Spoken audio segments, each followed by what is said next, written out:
Have you forgotten I'm your mom? We don't need you. We've got your money now. I want you to sit down for this one, because what I'm about to tell you will shake you to your core. 3 months ago, I was standing in the pouring rain outside the mansion I built with my own 2 hands, clutching a soaked suitcase, while my own children, the babies I carried, nursed, and sacrificed everything for, slammed the door in my face. Today, those same children are on their knees, begging me to save them from the mess they created. But I'm getting ahead of myself.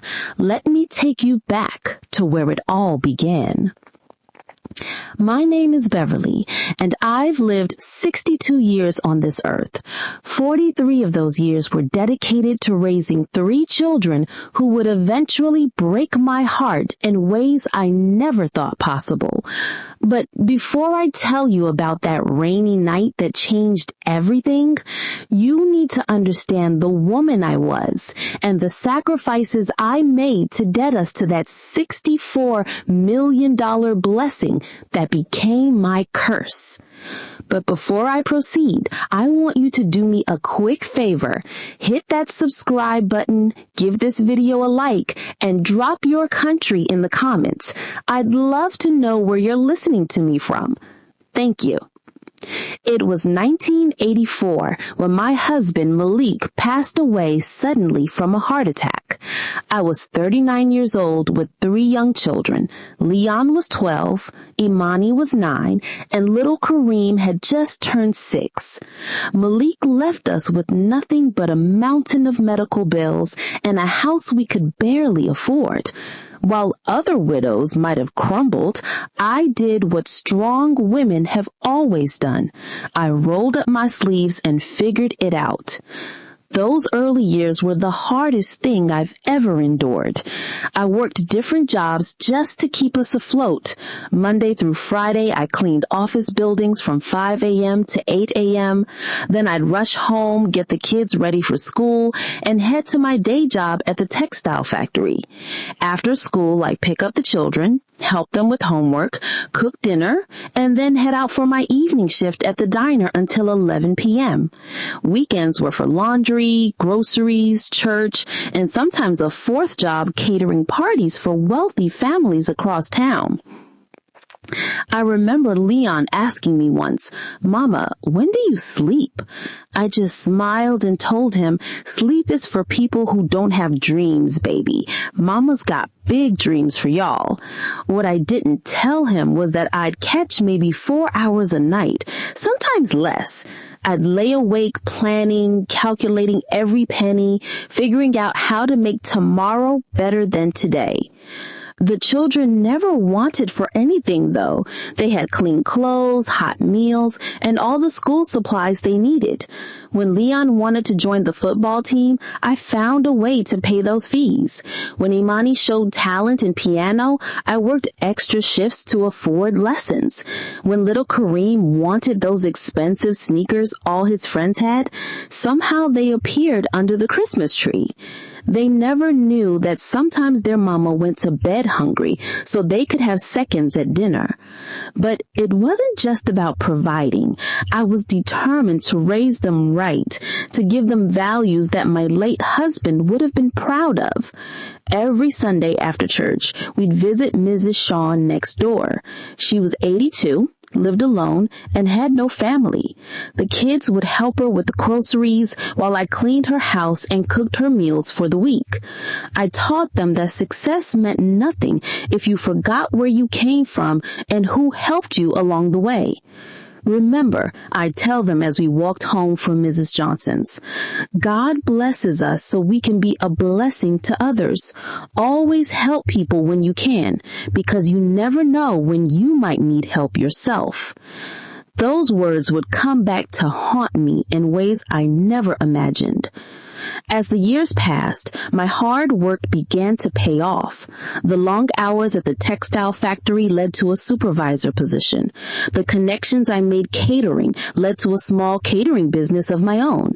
By the time Leon graduated high school, I was running Beverly's Delicious Catering out of our kitchen, serving some of the most prominent families in our city.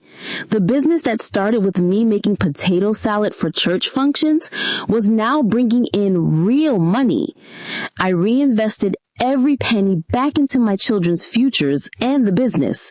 Leon went to college, the first in our family to do so. Imani followed 2 years later, studying music at a prestigious conservatory. Kareem, my baby, got a full scholarship to play basketball. I was so proud I thought my heart might burst. Everything I had worked for was coming to pass. But success in business wasn't enough for me. I kept expanding, kept pushing. The catering company grew into a full-service restaurant, then 2 restaurants, then a chain of soul food establishments across 3 states. I was working 18-hour days again, but this time it was building something real, something permanent for my children. Throughout it all, I never remarried. Lord knows I had opportunities. There was Thomas, the banker, who helped me secure my first business loan. He was kind, stable, and genuinely cared for me and the children. There was William, a fellow entrepreneur who understood my drive and ambition. Both good men who could have given me companionship and partnership. But every time I considered it, I think about my children. They'd already lost their father.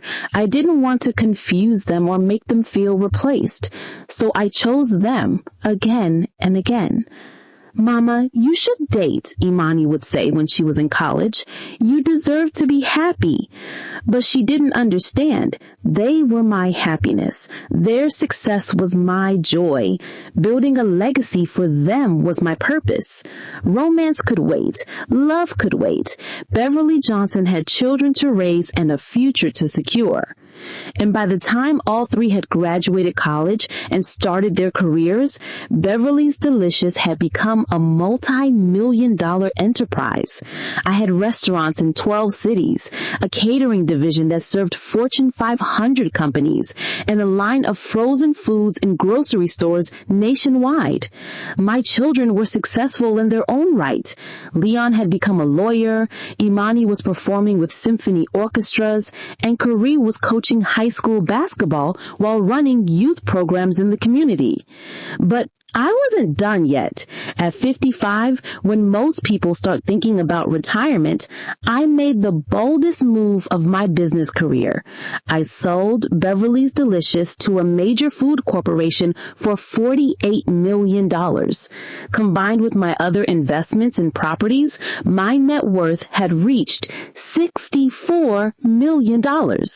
$64 million. Can you imagine a woman who once worked 3 jobs and went to bed hungry so her children could eat had built an empire worth $64 million? The night I signed those papers, I sat in my home office, the same house where Malik had passed away all those years ago, though I'd renovated it and expanded it into something beautiful. And I cried, not sad tears, but tears of gratitude and accomplishment. I thought about Malik, wishing he could see what we built together through our children. I thought about all those 18-hour days, all the sacrifices, all the times I chose their needs over my own wants. It was then that I made the decision that would change everything. I was 60 years old. I had more money than I could spend in several lifetimes. My children were adults with their own lives and careers. It was time to pass on the wealth I'd built, time to secure their futures completely and enjoy watching them flourish with the resources I had worked so hard to provide. I called them all home for Sunday dinner, just like we used to do when they were young. Leon came with his wife, Patricia, a woman who'd always been polite but distant with me. Imani brought her fiancé, Derek, a musician from her orchestra who seemed nice enough, but always looked at our home like he was calculating its value. Kareem came alone. He'd been dating a woman named Crystal for 2 years, but she was too busy to join family dinners, which should have been my first red flag. After we finished eating the pot roast and cornbread, the same meal I used to stretch to feed us for 3 days when money was tight, I asked them to stay at the table. I had something important to discuss. "Y'all know I've worked hard all my life," I began, looking at each of their faces. "Everything I did, every sacrifice I made was for you three. You are my greatest accomplishment, my proudest achievement. Watching you become the successful, caring adults you are today has been the greatest joy of my life." They exchanged glances, probably wondering where this was heading. Leon, always the lawyer, looked slightly suspicious. Imani seemed touched but nervous. Kareem was focused on his phone, barely listening. "Kareem, put that phone away when your mother's talking," I said firmly. "Some things never change." "Sorry, Mama," he mumbled, sliding it into his pocket. As I was saying, I've been blessed beyond measure. The business has provided us with more than we ever dreamed possible. And now I want to make sure you're all secure for life, that your children and their children will never have to struggle the way we did. I pulled out the legal documents my attorney had prepared. I'm transferring $64 million into trusts for the three of you, divided equally. $21,300,000 each. The silence that followed was deafening. You could have heard a pin drop in that dining room. Patricia's jaw literally dropped. Derek's eyes went wide. Even Kareem looked up from his lap where he'd been fighting the urge to check his phone again. "Mama?" Imani whispered. "Did you just say—" $64 million, I confirmed. "Split 3 ways. The trusts are structured to provide you with substantial monthly distributions, but the principal will remain protected. You'll never have to worry about money again." What happened next was beautiful at first. They hugged me, thanked me, cried happy tears. Leon talked about finally being able to start the family law practice he'd always dreamed of. Imani mentioned commissioning new musical works and supporting young artists. Kareem spoke excitedly about expanding his youth programs, maybe building a community center. I felt so good that night, so fulfilled. I'd done it. I'd taken care of my babies forever. They could pursue their dreams without financial stress, give their future children opportunities I'd only dreamed of providing. If I'd known what those millions would do to them, what they would turn my loving children into, I would have burned every dollar before I let it destroy our family. But I didn't know. I couldn't see what was coming. All I saw that night was 3 grateful children and a mother's job well done. The transformation would begin slowly, subtly, like a poison working its way through their systems.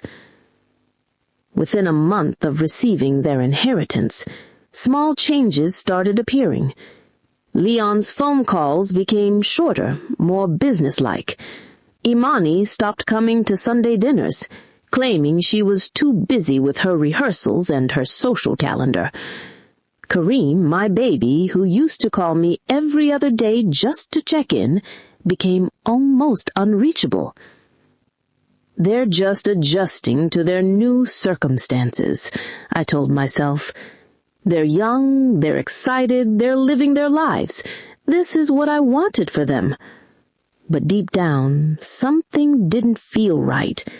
The children I'd raised to value family, community, and helping others seemed to be drifting away from those principles. They were drifting away from me. I started noticing other changes too.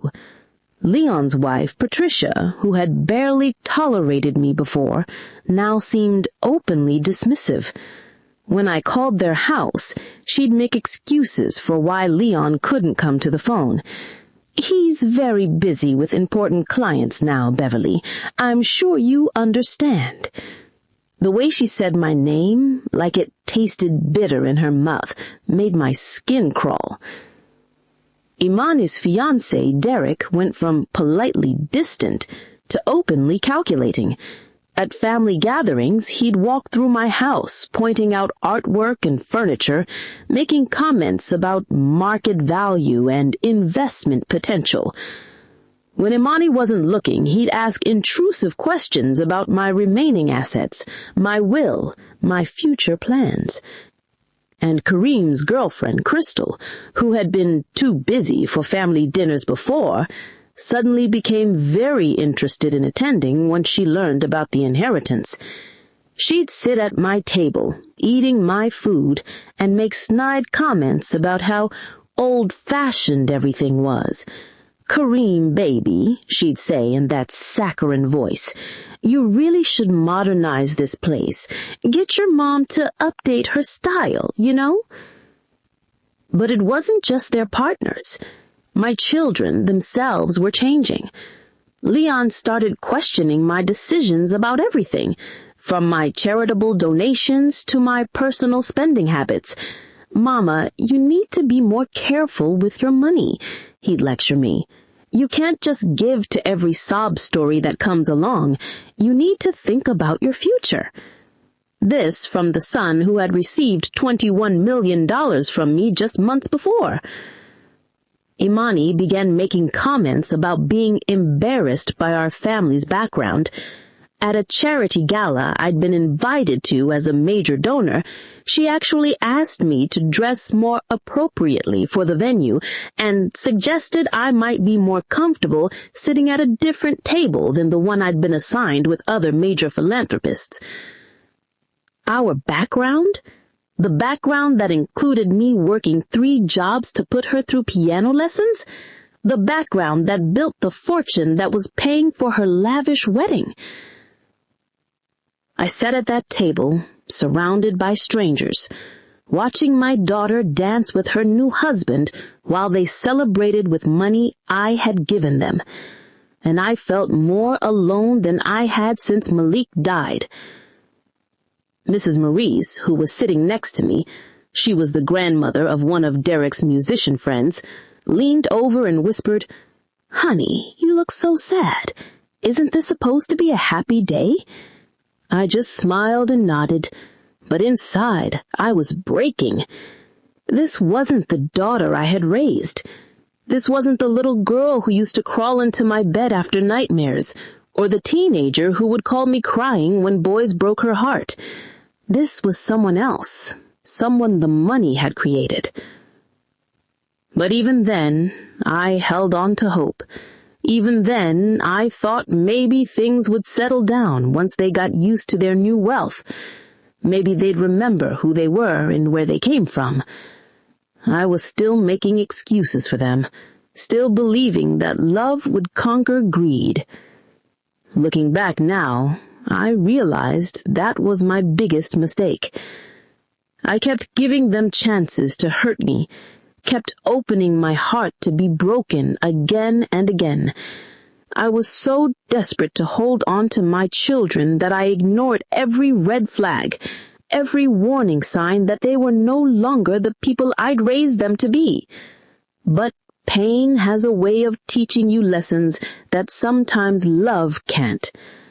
And I was about to learn the hardest lesson of my life, that sometimes the people who are supposed to love you the most are the ones capable of hurting you the deepest. The storm was coming, and I had no idea that in just a few short months I'd be standing in the rain, thrown out of my own home by the very children I'd sacrificed everything to protect and provide. The changes in my children weren't gradual anymore. They were rapid and brutal. 6 months after Imani's wedding, I barely recognized any of them. It was like the money had stripped away every value I'd tried to instill in them and replaced it with something cold and calculating. Leon had moved his family into a mansion in the most exclusive part of town. When I visited for the first time, Patricia gave me a tour like I was a stranger admiring someone else's success. "This is our entertainment wing," she said, gesturing to rooms bigger than my entire first home. "We host the city's elite here now. Judges, politicians, business leaders." The way she emphasized elite made it clear I wasn't included in that category. But what really shattered my heart was overhearing a conversation between Leon and one of his law partners. I had arrived early for dinner and was waiting in his study when they came in, not realizing I was there. "Your mother seems quaint, very working-class energy. Does she understand the level you're operating on now?" I held my breath, waiting for my son to defend me, to tell this man about my journey from poverty to building a $64 million empire. Instead, Leon laughed, actually laughed, and said, "She means well, but she's from a different generation, different background. Patricia and I are working on helping her understand how things work in our circles now." Different background? I had built the background that made his current lifestyle possible. But sitting there listening to my firstborn speak about me like I was an embarrassing relative who needed to be managed, I felt something inside me start to die. Imani had gotten worse after the wedding. Success had always been important to her, but now it consumed her entirely. She joined every prestigious women's organization in the city, thrown herself into charity work, but only the kind that got her picture in the society pages. When I suggested she might want to help with some community programs in our old neighborhood, she looked at me like I'd suggested she roll around in mud. "Mama, I have to think about my image now," she said, examining her manicured nails. "Derek and I are building something important. We can't afford to be associated with certain elements." Certain elements? She was talking about the community that raised her, the people who celebrated every one of her achievements when she was growing up. Mrs. Johnson, our elderly neighbor who I still visited every week, had been asking about Imani. She remembered when Imani used to play piano for her on Sundays, how proud she'd been when Imani got into conservatory. Now Imani acted like those people didn't exist. But it was Kareem who broke my heart the most. My baby, the one who used to call me just to hear my voice, had become almost cruel in his dismissal of everything I represented. He'd started dating Crystal exclusively, and she had turned my sweet, community-minded son into someone I didn't recognize. Crystal was everything I tried to teach my children not to become: shallow, materialistic, and absolutely ruthless in her pursuit of status and wealth. She'd grown up privileged and had never wanted for anything, which somehow made her feel entitled to judge everyone who had struggled. The first time she came to my house after Kareem inherited his money, she walked around making comments about how dated everything was. "Kareem, honey," she said in that condescending voice, "you really need to talk to your mother about updating this place. It's so 1990s, very embarrassing for someone of your new status." When I tried to explain that the house held sentimental value, that it was where their father lived, where we built our family memories, she actually rolled her eyes. "Sentimental value doesn't appreciate, Mrs. Johnson. You need to think more strategically about your investments." The fact that she called me Mrs. Johnson instead of the Miss Beverly she'd used before the inheritance told me everything I needed to know about how she now saw me. I was no longer someone deserving of respect. I was just an obstacle to the lifestyle she wanted to maintain. Under Crystal's influence, Kareem started questioning every aspect of my character and values. The youth programs I taught him to run, inefficient charity work that doesn't create real change, he called them now. The community center where he used to volunteer, a waste of resources that could be better invested in scalable solutions. Scalable solutions? This was my son who used to cry when he saw homeless people on the street, who would give away his lunch money to classmates who couldn't afford to eat. Crystal had convinced him that direct compassion was somehow beneath him now. The worst part was watching how they treated people who had been loyal to our family for years. Mrs. Terrence, who had helped me clean houses when the children were small and later became my first employee at my catering company, came to me in tears one day. "Miss Beverly," she said, "I don't understand what happened to Leon. I've been doing the books for his practice since he opened it, but now he says he needs someone with more sophisticated experience. After 15 years of loyalty, he's letting me go?" I was furious. Mrs. Terrence had been like family to us. She'd watched my children when I had to work late, had celebrated every milestone with us. She was competent, trustworthy, and had never given Leon any reason to question her work. But apparently, she wasn't sophisticated enough for his new image. When I confronted Leon about it, his response showed me just how far he'd fallen from the values I'd raised him with. "Mama, this is business. I can't make decisions based on sentiment.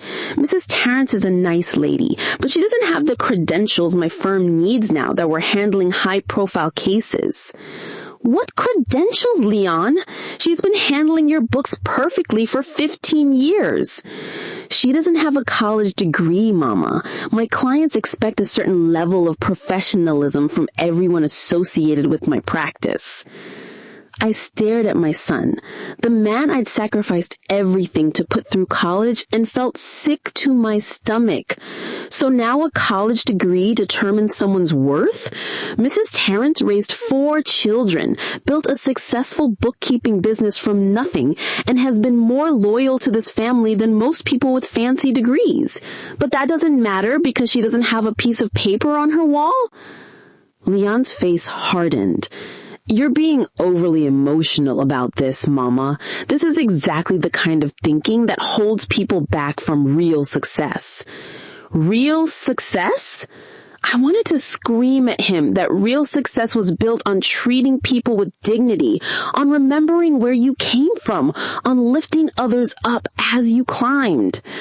But looking at his cold expression, I realized he wouldn't understand anymore.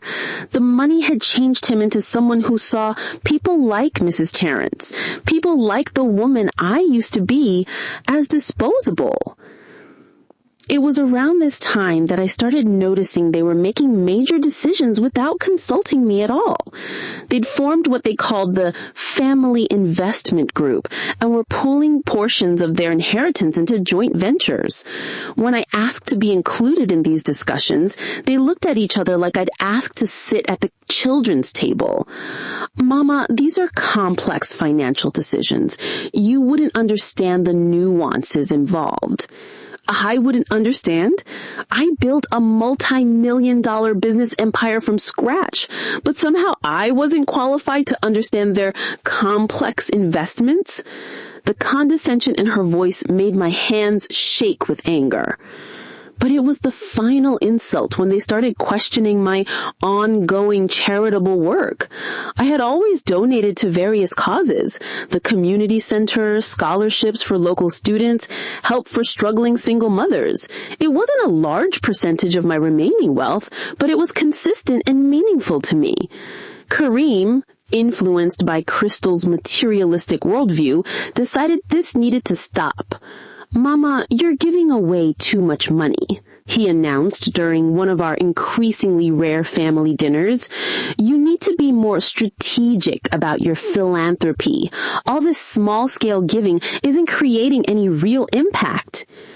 "Real impact?" I set down my fork and looked at my youngest son. "Kareem, that scholarship money put 3 kids from our old neighborhood through college this year.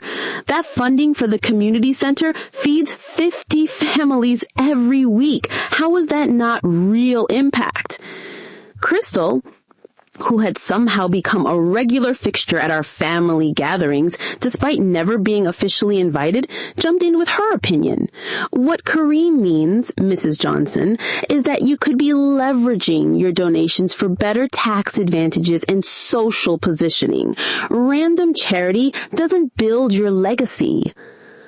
I turned to look at this woman who had never struggled for anything in her life, who had never missed a meal or worked multiple jobs or worried about keeping the lights on, and I felt rage building in my chest.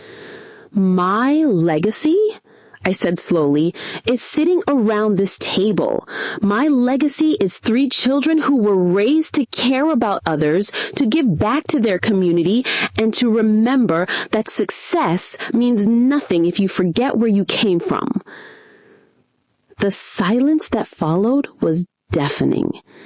Then Kareem, my baby, the child I rocked to sleep every night when he had nightmares, looked me in the eye and delivered a blow that nearly knocked me out of my chair. "Maybe that kind of thinking is exactly why you'll never understand real wealth, Mama.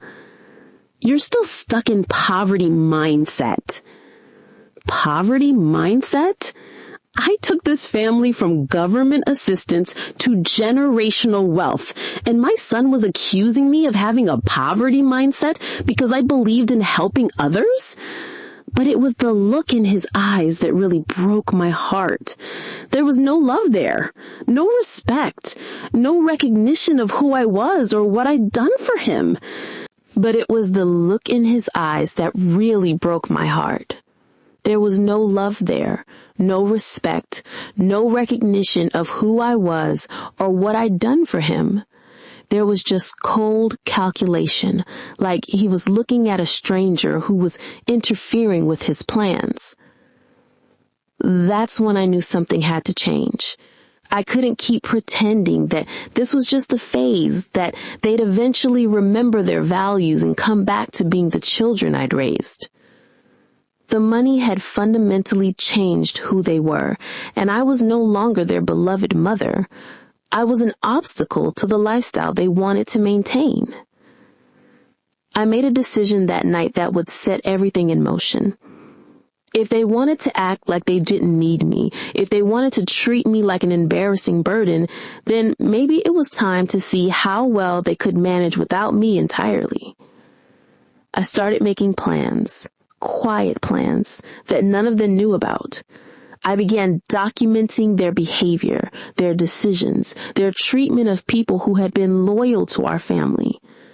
I started thinking about what would happen if I wasn't there to bail them out when their arrogance and poor judgment inevitably caught up with them. But I also made one other decision, one that would prove to be the most important choice of this entire ordeal. I reached out to someone I hadn't spoken to in months, someone who had always been there for our family, but whom my children had started treating with the same dismissive contempt they showed everyone from our old life. His name was Malik Jr., not related to my late husband, just shared the name. And he was a young man I'd mentored when he was growing up in our neighborhood. His mother had struggled with addiction, his father was never around, and he'd been heading down a dangerous path when I took him under my wing. I'd helped him get through school, given him his first job at my catering company, and watched him grow into a man of character and integrity. While I was pouring millions into my biological children, I'd also quietly helped Malik Jr. start his own small business, a food truck that had grown into a successful chain of healthy, fast casual restaurants. He tried to pay me back many times, but I'd always refused, telling him that success was payment enough. Malik Jr. had watched my children's transformation with disgust. He tried to maintain relationships with them, but they'd gradually frozen him out as their social circles became more exclusive. The last time he'd come to a family gathering, Crystal had actually asked him if he was the help. When I called him that night after Kareem's poverty mindset comment, he came over immediately. We sat in my kitchen, the same kitchen where I'd fed him countless meals when he was a teenager, and I told him everything that had been happening. "Miss Beverly," he said, shaking his head sadly, "I've been watching this happen, and it's been breaking my heart. Those kids don't know what they have in you. They don't know how blessed they were to have a mother who sacrificed everything for them." "Malik," I said quietly, "I need you to know that no matter what happens in the coming months, you've been more of a son to me lately than my own sons. You stayed true to your values even as your success has grown. You remembered where you came from." He reached across the table and took my hand. "Miss Beverly, you saved my life. You saw something in me when no one else would. Whatever you need, whatever happens, I'm here for you. Always." That conversation gave me strength for what was coming, because I could feel it building, the final confrontation, the moment when my children would show their true colors completely. They were growing bolder in their disrespect, more open in their dismissal of everything I represented. I just didn't know how brutal it would be when it finally came. The breaking point came on a Tuesday evening in October. I remember the date exactly, October 15th, because it was the anniversary of the day I'd signed my first business loan, the beginning of everything I'd built.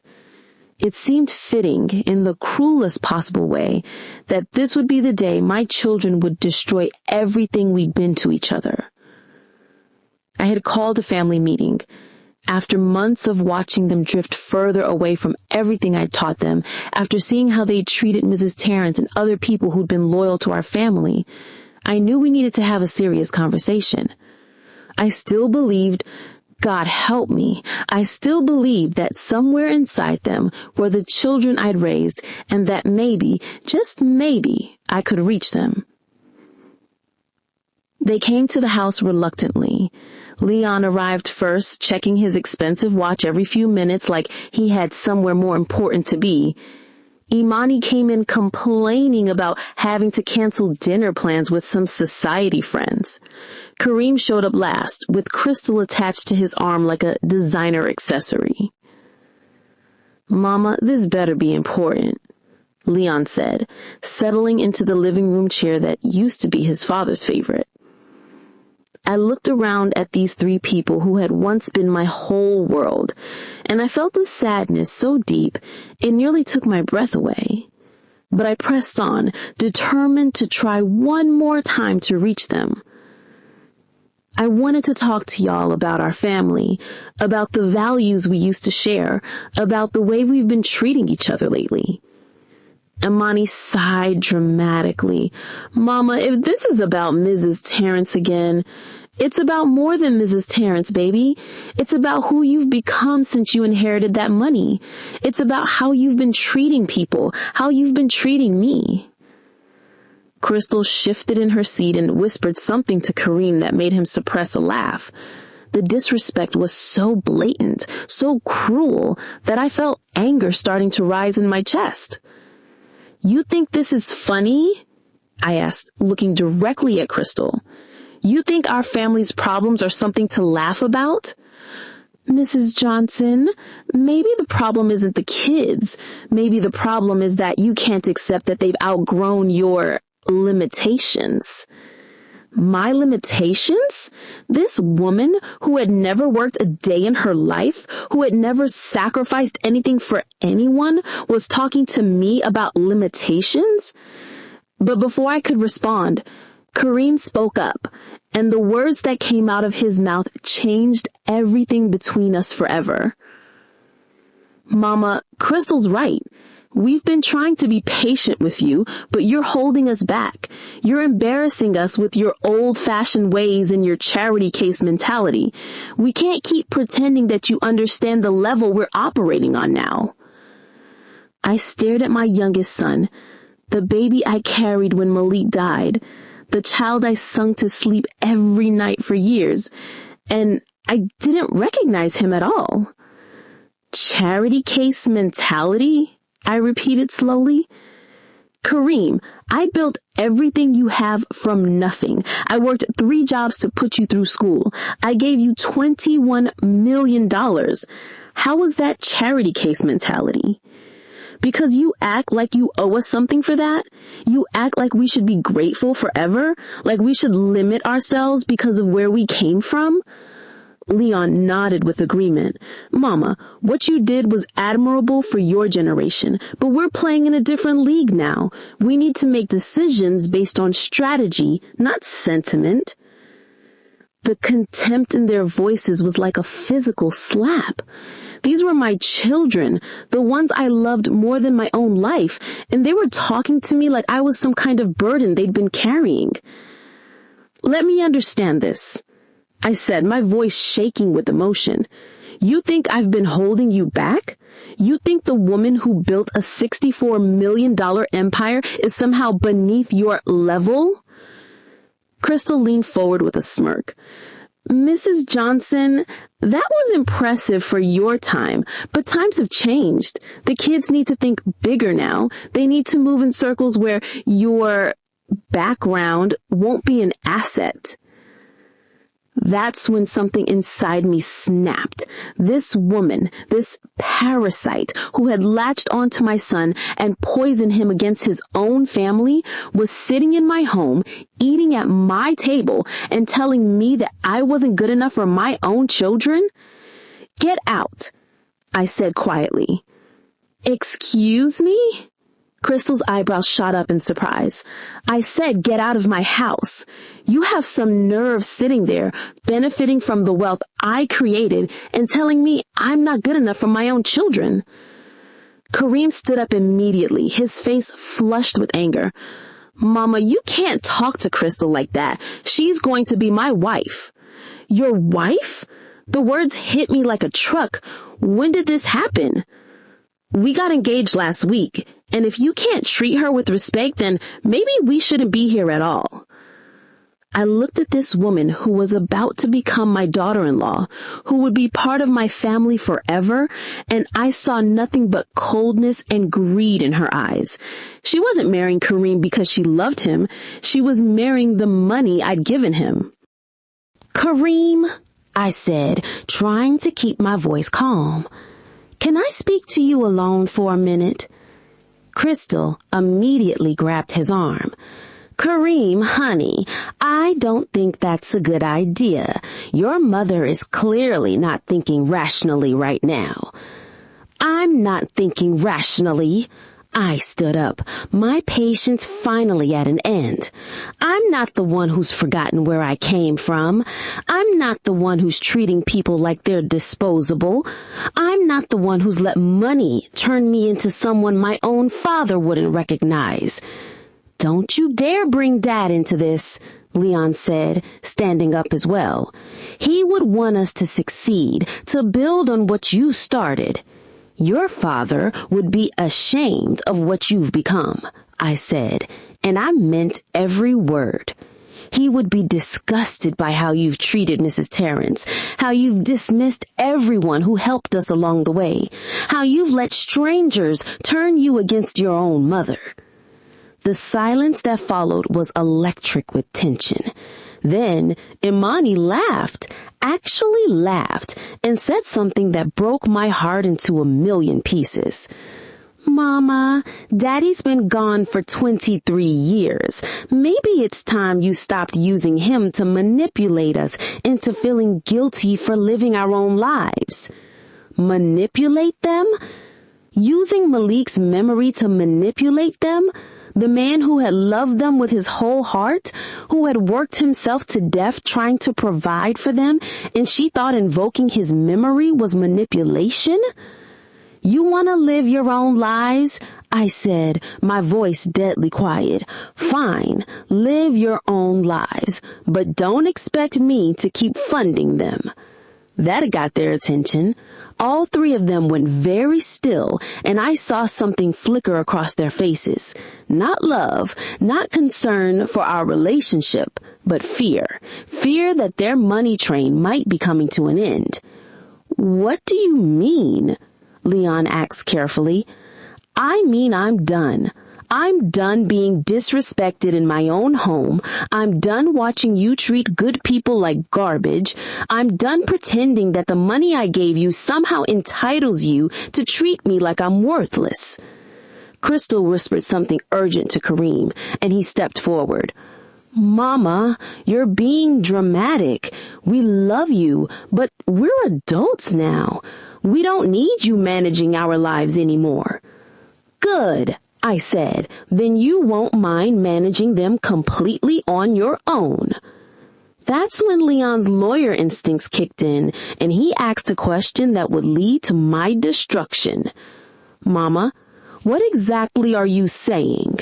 Are you threatening to change your will? I should have been careful with my answer.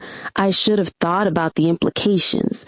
But I was hurt and angry and tired of being treated like a servant in my own family. I'm saying that I'm reviewing all of my financial arrangements, including the trusts, the will, everything. Maybe it's time I found some people who actually appreciate what I've done for them. The look that passed between my three children in that moment should have warned me what was coming. It wasn't love, concern for our relationship, or even disappointment. It was pure calculation. They were already figuring out how to protect themselves from my threat. But I was too hurt to pay attention to the warning signs. I was too focused on my own pain to see the trap I just walked into. You know what? I continued, my voice breaking with emotion. Maybe Crystal is right. Maybe you have outgrown me.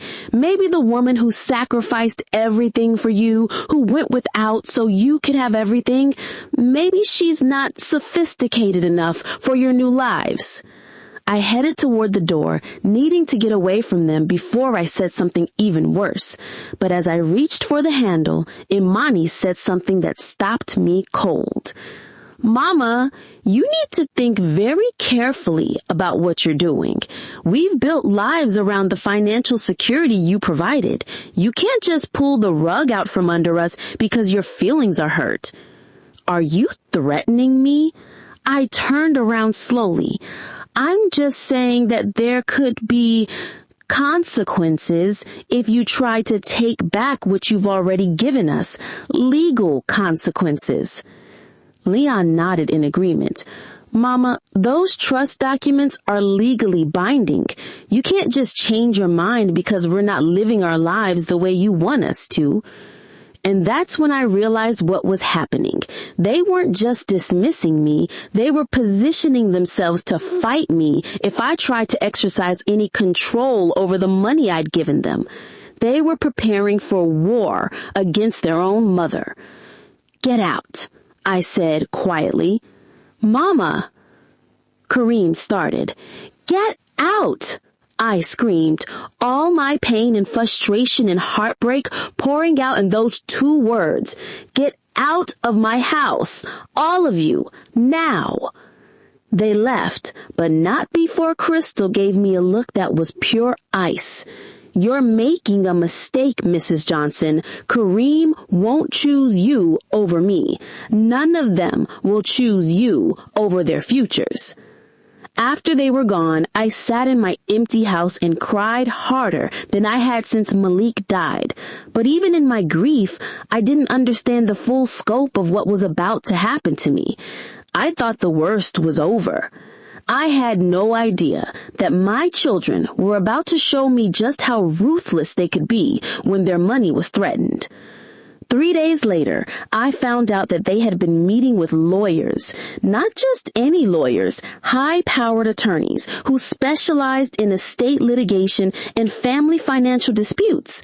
They were building a case against me, preparing to have me declared mentally incompetent if I tried to change any of the financial arrangements. My own children were planning to have me committed rather than risk losing access to my money. When Malik Jr. told me what he learned from his contacts in the legal community, I couldn't believe it at first. Surely my babies wouldn't go that far. Surely they wouldn't try to destroy me completely. But then the papers arrived. Legal documents questioning my mental capacity, my fitness to manage my own affairs. They cited my erratic behavior, my emotional instability, my inability to accept their independence. They were painting me as a crazy old woman who was trying to control them through money. The betrayal was so complete, so devastating, that I actually felt physical pain in my chest. These were the children I'd carried in my body, nursed at my breast, loved more than my own life, and they were trying to have me declared insane so they could keep the money I'd given them. But that still wasn't the worst of it. The worst was yet to come. Because that night, as I sat in my house, trying to process the legal papers, trying to understand how my children could hate me so much, they came back. All 3 of them, with Crystal in tow, and several men I didn't recognize. They had a locksmith with them, and security guards, and more legal papers. "Mama," Leon said, his voice devoid of any emotion, "we need to talk." I looked at the strangers in my foyer, men in suits, carrying briefcases, security guards who looked like they were ready for trouble, a locksmith with his tools already in hand. This wasn't a conversation. This was an ambush. "What is this, Leon?" I asked, my voice barely a whisper. Imani stepped forward, and for a moment I thought I saw a flicker of the daughter I'd raised, but then her expression hardened again. "Mama, we've been doing research, legal research, about the trusts, about the money transfers, about everything." And I crossed my arms, trying to project strength even though I was terrified. Kareem, with Crystal hanging on his arm like a parasite, spoke up next. "We found some irregularities in how you handled the transfers, some potential issues that could affect the validity of our inheritances." I stared at my youngest son. "What are you talking about? Everything was done legally, through lawyers and accountants. You were all present when the papers were signed." "That's not entirely true, Mama," Leon said, pulling out a thick folder. "We've discovered that you maintained certain controls over the assets that weren't fully disclosed to us. Hidden clauses, backdoor provisions that could allow you to reclaim the money under certain circumstances." My blood ran cold. There was one provision I'd insisted on, a clause that would allow me to reclaim the assets if my children were ever declared mentally incompetent or if they attempted to harm me financially. It was a standard protection that my lawyer had recommended, something I'd agreed to but never planned to use. I'd forgotten it even existed until this moment. "Those are standard protective clauses," I said carefully. "Every estate lawyer recommends them." Crystal stepped forward with a smile that made my skin crawl. "See, that's the problem, Mrs. Johnson. You didn't tell them about those clauses. You let them believe they had full control over their inheritances when you actually kept a way to take it all back." That's not how it works," I stammered. Those clauses are only activated under extreme circumstances. Like threatening to change your will, Imani interrupted. Like trying to control our lives through money. Like having us declared mentally incompetent. I felt the world spinning around me. They were twisting everything, making it sound like I'd been planning to steal from them all along. You kids are the ones who had lawyers drawing up papers to have me declared incompetent, I said, my voice rising. I found out about your little legal strategy 3 days ago. Leon's expression didn't change. We had to protect ourselves, Mama. When you threatened to take back our inheritances, we had to make sure you couldn't follow through on that threat. So this is what? I gestured at the men in my foyer. This is you protecting yourselves? This is us taking control of the situation, Kareem said, and his voice was so cold it sent chills down my spine.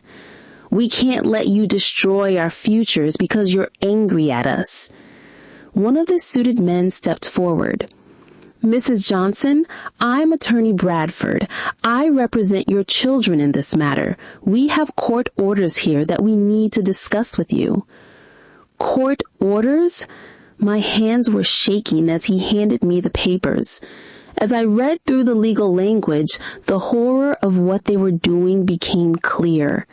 They were claiming that I had committed fraud by not fully disclosing the protective clauses in the trust documents.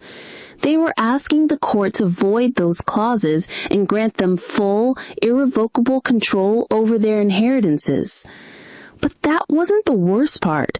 The worst part was the request for an emergency restraining order against me.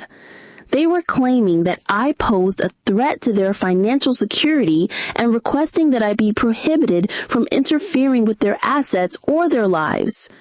You're trying to get a restraining order against your own mother? I looked up from the papers with tears in my eyes. Only if you force us to, Imani said, but she wouldn't meet my eyes. Mama, this doesn't have to be ugly. Just sign the papers releasing all claims to our inheritances and we can all move on with our lives. Move on with your lives? I repeated. What about me? What about our family? Crystal laughed, actually laughed at my pain. Mrs. Johnson, you'll be fine. You still have plenty of money left. You can live comfortably for the rest of your life. You just can't control theirs anymore.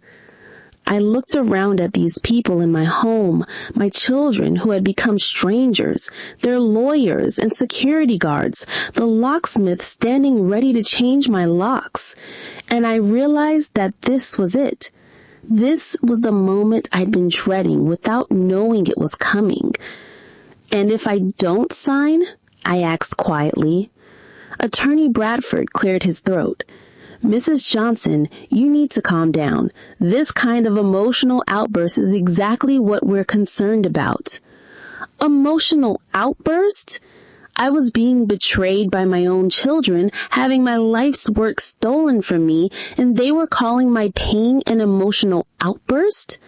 But as I looked around the room at their faces, cold, calculating, determined, I realized that fighting them here, tonight, would only give them more ammunition. They wanted me to lose control. They wanted me to do something they could use against me in court. So I did the hardest thing I'd ever done in my life. I took a deep breath, straightened my shoulders, and looked my children in the eye one by one. I won't sign anything tonight. If you want to take me to court, if you want to destroy your own mother for money, then that's what you'll have to do. But I won't make it easy for you. The silence that followed was broken by Crystal whispering something to Kareem. He nodded, then looked at Attorney Bradford. Proceed with the emergency orders, Kareem said, like he was discussing the weather. And that's when I knew that my children were truly lost to me. The babies I'd rocked to sleep, the children I'd read bedtime stories to, the young adults I'd been so proud of, they were gone. In their place were these cold strangers who saw me as nothing more than an obstacle to their greed. The storm outside was getting worse. I could hear rain starting to hit the windows and thunder rumbling in the distance. It seemed appropriate, like the heavens themselves were responding to the destruction of our family.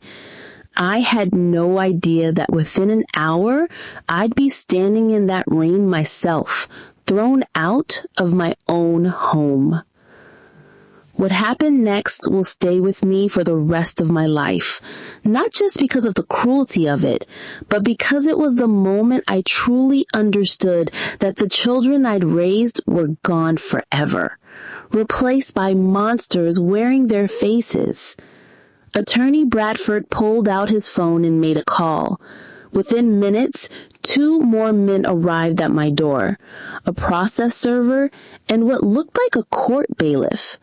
The speed of it all told me this had been planned down to the last detail. They weren't just prepared for this moment, they'd been orchestrating it.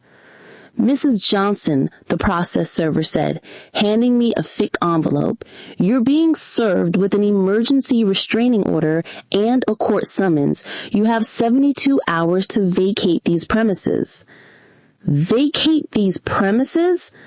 I stared at the papers, the words blurring through my tears.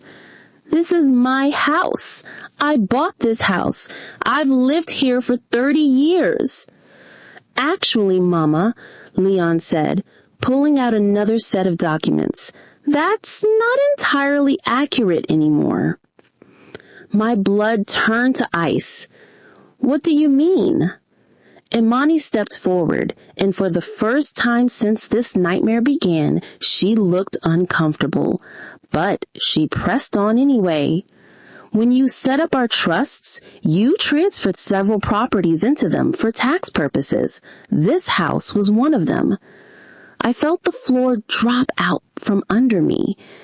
My lawyer had mentioned something about property transfers for tax advantages, but I'd been so focused on taking care of my children that I hadn't paid close attention to the details. I trusted them. I trusted my own children with my life, and they'd used that trust to steal my home. You're saying you own my house now? My voice was barely a whisper. Kareem nodded, though he couldn't look me in the eye. The house was transferred to a family trust that we control. Since you are now threatening the stability of that trust, we have the legal right to protect the asset. Crystal smiled that cold, calculating smile. Don't look so shocked, Mrs. Johnson. You're the one who taught them that everything should be about family legacy and protecting assets. The irony was like a knife to my heart. I transferred my home to protect my children's inheritance, and now they're using that same protection to make me homeless. Where am I supposed to go? I asked, the reality of my situation hitting me like a truck. You have other properties, Leon said matter-of-factly. The condo downtown, the beach house. You can stay there until you find something more permanent. But even as he said it, I saw Attorney Bradford whispering something to Leon. His face changed, and I knew there was more bad news coming. Actually, Leon continued, his voice getting colder, there might be some complications with those properties too. We're going to need to do a full audit of all asset transfers to make sure everything was done properly. They were going to take everything, not just my home, but every property I owned. They were going to leave me with nothing while they kept the $64 million I'd given them. The bailiff stepped forward. Ma'am, I'm sorry, but you need to gather your essential belongings now. You have 30 minutes before we need you to leave the premises. 30 minutes. 30 minutes to pack up a life, to gather whatever I could carry from the home where I'd raised my children, where Malik and I had dreamed of growing old together, where every room held memories of the family we'd built. I walked upstairs to my bedroom like I was in a dream. My hands were shaking so badly I could barely open my dresser drawers. What do you pack when your whole world is being stolen from you? What do you take when you don't even know where you're going to sleep tomorrow night? I grabbed some clothes, my medication, a few photos of Malik and the children when they were small, back when they still loved me. I found the jewelry box Malik had given me for our 10th anniversary and clutched it to my chest. Everything else, the furniture Malik and I had bought together, the dishes we'd eaten from as a family, the piano Imani had learned to play on, all of it was being taken from me. As I was packing, I heard voices downstairs. Crystal was giving orders to the locksmith about changing the locks immediately. Imani was on the phone with someone, probably arranging for new security systems. Kareem was talking to the bailiff about making sure I didn't take anything that belonged to the trust. These weren't my children anymore. These were strangers who happened to share my DNA. Strangers who were systematically destroying my life for money. When I came back downstairs with my single suitcase, they were all waiting for me. The rain outside had intensified, and I could see lightning flashing through the windows. It was like the sky was crying for what was happening to our family.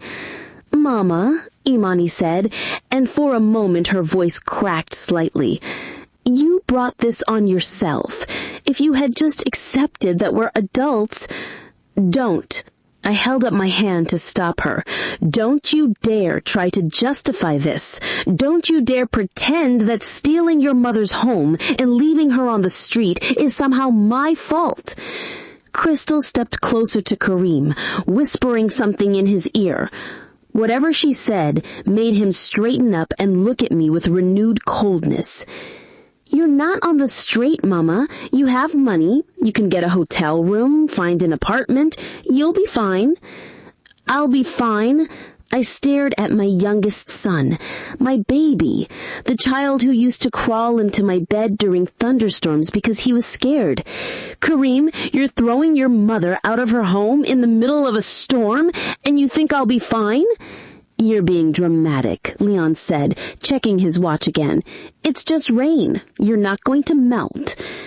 The cruelty of that comment, the casual dismissal of my pain, hit me harder than any of the legal papers or threats. This wasn't just about money anymore. They genuinely didn't care about my well-being. They didn't care if I lived or died as long as I didn't interfere with their wealth. The bailiff cleared his throat. "Ma'am, it's time." I looked around my living room one last time. The family photos on the mantel, all those Christmas mornings, birthdays, graduations where we'd been happy, the couch where I'd read bedtime stories to my children when they had nightmares, the dining room table where we'd shared thousands of meals together and talked about our dreams. All of it was being taken from me by the very people I'd sacrificed everything to provide for. I picked up my suitcase and walked toward the front door. As I reached for the handle, I turned back to look at my children one last time. "I want you to remember this moment," I said, my voice steady despite the tears streaming down my face. "I want you to remember what you did to the woman who gave you life, who worked 3 jobs to put food on your table, who gave you $64 million. I want you to remember that when I needed you most, when I was heartbroken and confused by what you'd become, you threw me out into a storm." Imani looked away. Kareem stared at the floor. But Leon met my eyes, and what I saw there chilled me to the bone. There was no remorse, no love, no recognition of what this moment meant. There was just cold calculation and the relief of someone who had eliminated a problem. "Goodbye, Mama," he said, And the way he said it made it clear he hoped it really was goodbye forever. I opened the door and stepped out into the storm. The rain hit me immediately, soaking through my coat within seconds.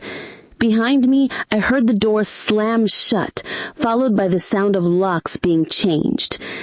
I stood there on the porch of my own home, the home I'd bought with money earned from 18-hour days and endless sacrifice, and I felt more alone than I ever had in my life.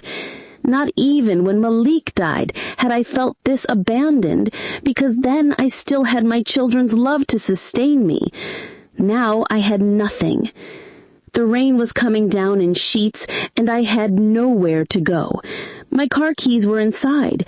I hadn't even thought to grab them in my shock. I had my purse with my credit cards and some cash, but I didn't know if my children had found a way to freeze those too. I started walking down the driveway, pulling my suitcase behind me. The wheels caught in the gravel and puddles, making it hard to maneuver. My clothes were soaked within minutes, and my hair was plastered to my head. Every step was agony, not just physical, but emotional. This is what my children had reduced me to. A 62-year-old woman walking alone in a thunderstorm, homeless and heartbroken, all because she dared to question their behavior.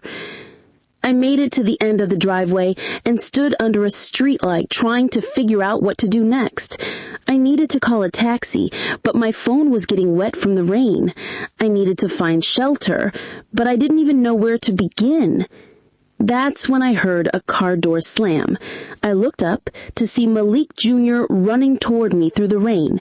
"Miss Beverly," he called out, "what are you doing out here?"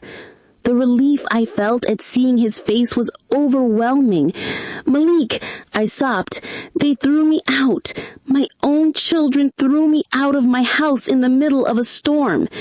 He reached me and immediately took my suitcase, putting his arm around my shoulders to shield me from the rain. "Come on, let's get you out of this storm." As he led me to his car, I looked back at my house one last time. Through the windows, I could see my children moving around inside, probably already planning how to redecorate now that they'd gotten rid of me. The lights were warm and inviting, but I was no longer welcome in the home I'd built. Malik Jr. helped me into his car and cranked up the heat. "Miss Beverly, I've been trying to call you all evening. I heard from my lawyer friend about what they were planning. I got here as fast as I could." "They took everything," I whispered, staring at my hands. "The house, probably all my properties. They turned my own lawyers against me, made me sound crazy, and then threw me out like I was some kind of criminal." "Those aren't your children anymore," Malik Jr. said angrily.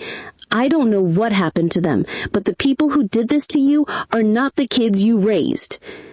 He was right. The children I'd loved were gone, replaced by greedy strangers who saw me nothing more than an obstacle to their wealth. But knowing that didn't make the pain any less devastating. As we drove away from my home, my former home, I caught a glimpse of Crystal in the window watching us leave. She was smiling, actually smiling at the sight of an old woman being driven away in the rain by the only person who still cared about her. "Where do you want to go?" Malik Jr. asked gently. I realized I didn't know. I had money in my bank accounts, but I didn't know if my children had found a way to freeze those too. I had credit cards, but I didn't know if they'd somehow gotten control of those as well. For the first time in my adult life, I was completely at the mercy of someone else's kindness. "I don't know," I admitted. "I don't know where to go." "You're coming home with me," he said firmly. "My wife and I have a guest room, and your family, real family, the kind that doesn't abandon you when times get tough." As we drove through the storm towards his house, I thought about the irony of the situation. The son I'd never given birth to, the young man I'd helped out of pure kindness with no expectation of return, was the one who showed up to rescue me when my biological children threw me away. I'd taught my children that helping others would come back to bless them, but I'd never imagined that my own blessing would come from someone else entirely. The rain continued to pound against the windshield as we drove, and I couldn't help but think that this storm was washing away more than just the streets. It was washing away the last of my illusions about my children, the last of my hope that they might remember who they used to be. But as painful as this night was, as devastating as their betrayal had been, I was beginning to realize something important. They thought they'd won. They thought they'd gotten rid of me and secured their fortunes forever.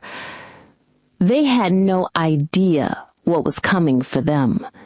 They had no idea that the woman they'd just thrown into the storm still had a few cards left to play. And they definitely had no idea that their greed and cruelty were about to cost them everything they thought they'd won. The rain would stop eventually. The storm would pass. But the consequences of what they'd done tonight, those would last forever. The next 3 weeks were the darkest of my life.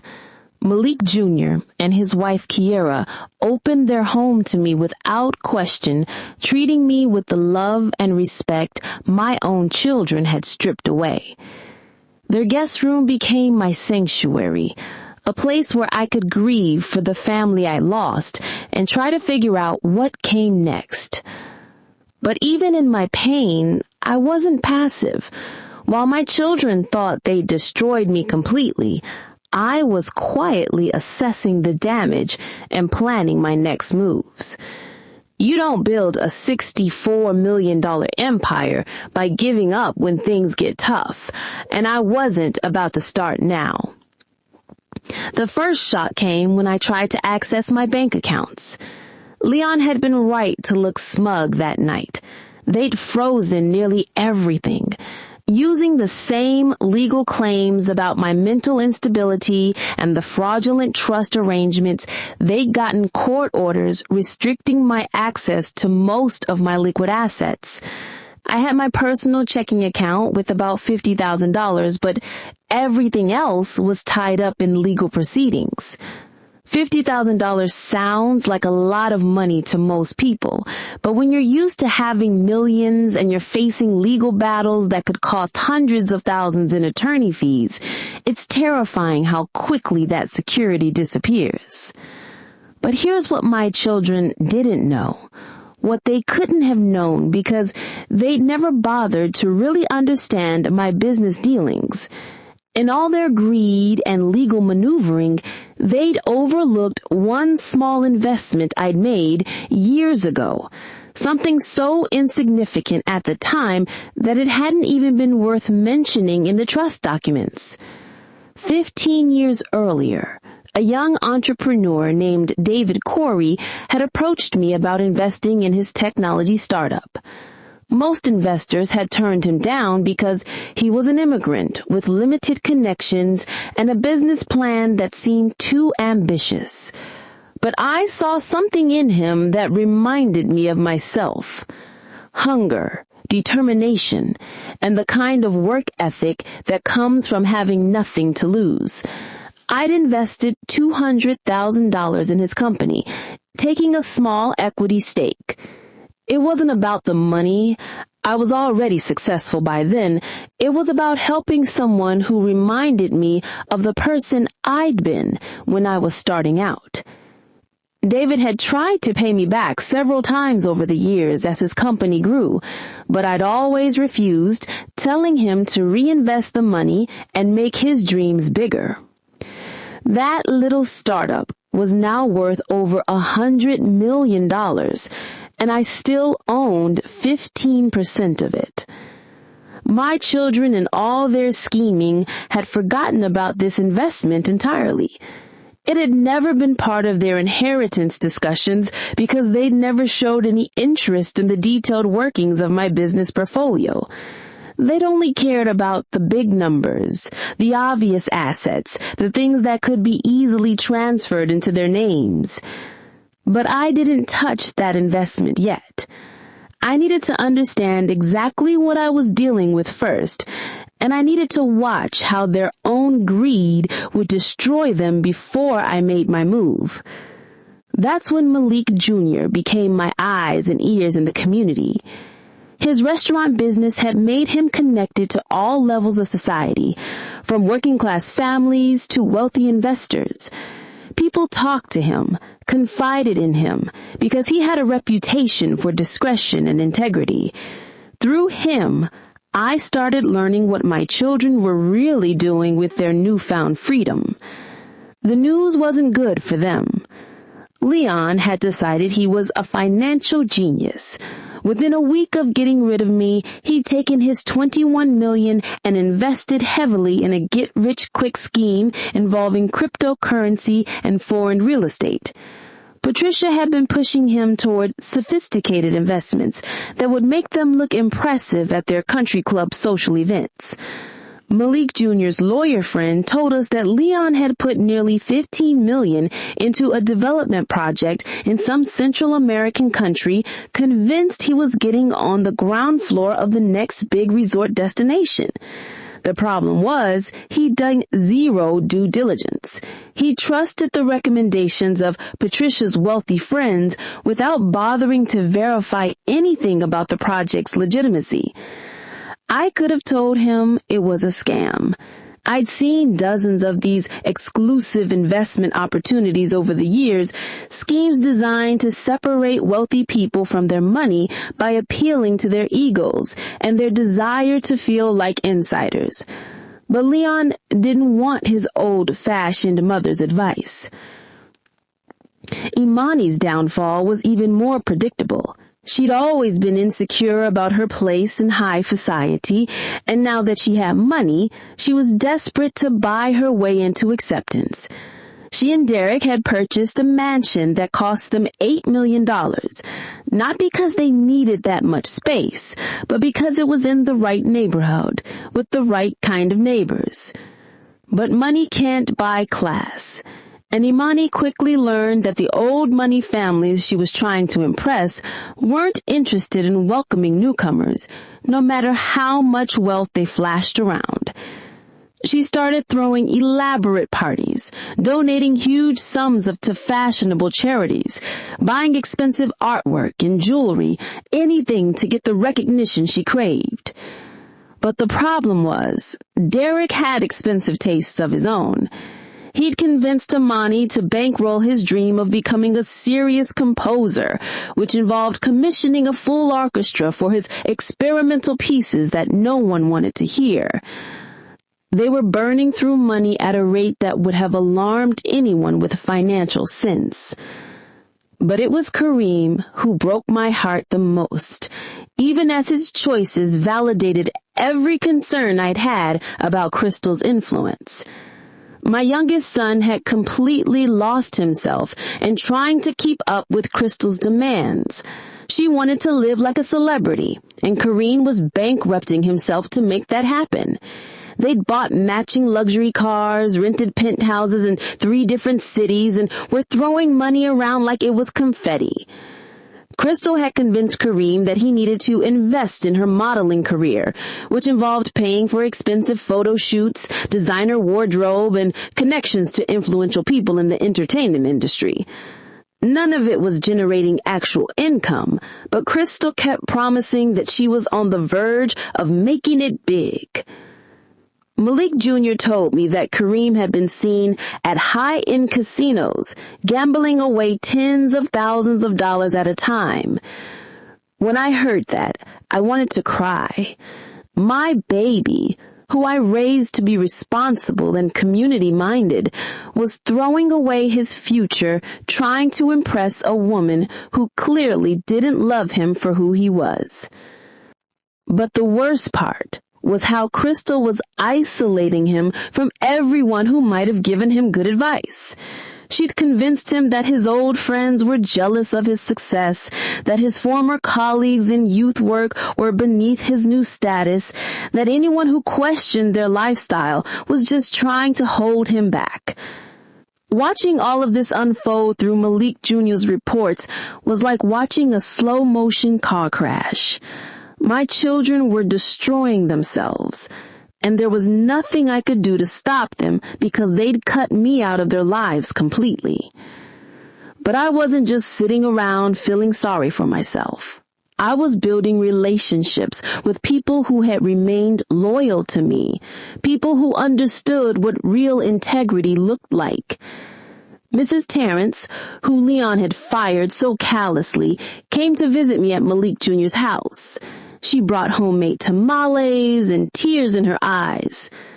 "Miss Beverly," she said, "I can't believe what those children did to you. After everything you sacrificed for them, after all the love you gave them." We sat in Malik Jr.'s Kid Corey, two women who had built something from nothing.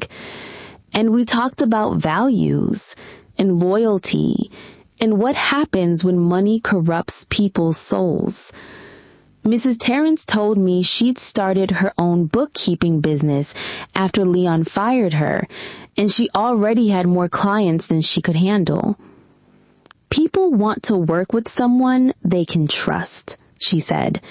"Someone who remembers where they came from and treats everyone with respect." Other people from my old life started reaching out too.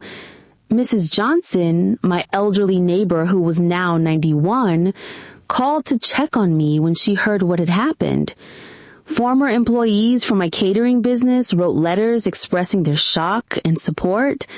Community leaders who had worked with me on various projects over the years offered their help in any way they could. It was humbling and healing to realize that while I'd lost my biological children, I still had an extended family of people who valued me for who I was, not what I could give them. And that's when I started to understand something important about the situation I was in. My children thought they'd won by taking my money and my home, but they'd actually revealed their true characters to everyone who mattered. The community I'd spent decades building relationships with could see exactly what kind of people they'd become, and it wasn't pretty. Meanwhile, I was starting to rebuild, not just financially, but emotionally and socially. Malik Jr. and Kiara insisted I stay with them as long as I needed, but I didn't want to impose forever. I started looking for a modest apartment, something simple, where I could figure out my next chapter. That's when David Corey called me. I hadn't spoken to him in over a year, but he'd heard through business channels about my legal troubles. When he reached out, I was surprised by how emotional the conversation became. "Mrs. Johnson," he said, "I owe everything I have to your belief in me 15 years ago. Not just the money, though that was crucial, but the fact that you saw potential in me when no one else would. You changed my life." I told him about my situation, about how my children had betrayed me and stolen my home. There was a long silence on the other end of the phone. "Mrs. Johnson," he said finally, "I want you to know that your investment in my company is now worth approximately $15 million. But more than that, I want you to know that if you need anything at all, you just have to ask." $15 million. I'd forgotten about that investment entirely, but it was still there, growing quietly while my children fought over the wealth I'd given them directly. It wasn't enough to match what they'd stolen from me, but it was enough to give me options, enough to ensure I wouldn't be dependent on anyone else's charity. But I still didn't touch it. Something was telling me to wait. to let my children dig their holes deeper before I revealed what cards I still held.